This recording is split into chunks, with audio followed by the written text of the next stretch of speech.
The Samsung Galaxy A25 is not an expensive phone.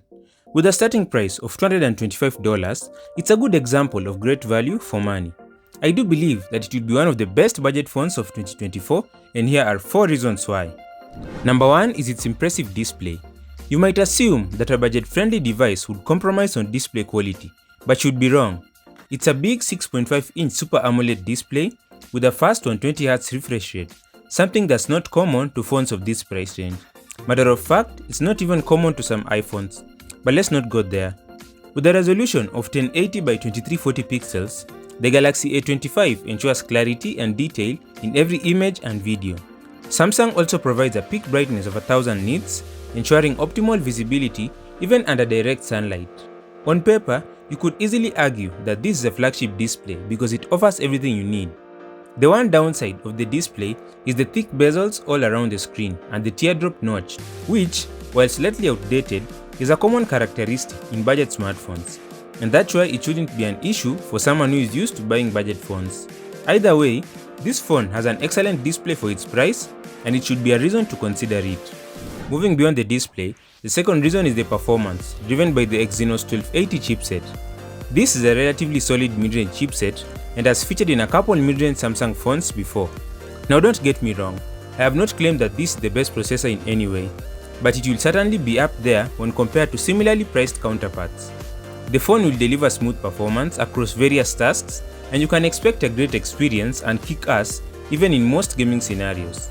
In terms of memory and storage options, you get 6GB or 8GB of RAM and 128GB or 256GB of storage, giving you enough space for multitasking and storing all your naughty stuff. In summary, this phone's performance capabilities will not only meet but also exceed expectations for a $200 device. Next one is the camera, and this is a very respectable camera for its price. At the back, it has a 50MP main lens, accompanied by an 8MP ultra-wide lens and a 2MP macro lens. The selfie camera, on the other hand, is a 13MP sensor. Now, I'm not saying that this camera is the best in the world, but the 50MP main lens is undeniably impressive, especially given its affordability. It captures vibrant and realistic photos and gets enough light for clear and detailed shots. It also has optical image stabilization, reducing blurriness in photos and ensuring sharper images. And when it comes to videography, it supports 4K video recording at 30 frames per second, delivering videos with good quality. The whole camera setup positions it as a standout choice for those who prioritize a great camera system at a budget price. Finally, we have the software, with software updates in particular. In the few recent months, the number of software updates that phone companies offer have been the talk of town, but most of the time, the focus has only been on flagship and mid-range phones, completely ignoring budget ones. This phone will be eligible for 4 years of software updates and 5 years of security updates, just like fellow Samsung flagships, and if I'm not wrong, longer than all other budget phones. Since it debuts with Android 14, you can expect it to receive updates up to Android 18, keeping you up to date for a really long time. In conclusion, the Samsung Galaxy A25 emerges as a standout contender in the budget smartphone arena, offering a well-rounded package that defies its affordable price tag.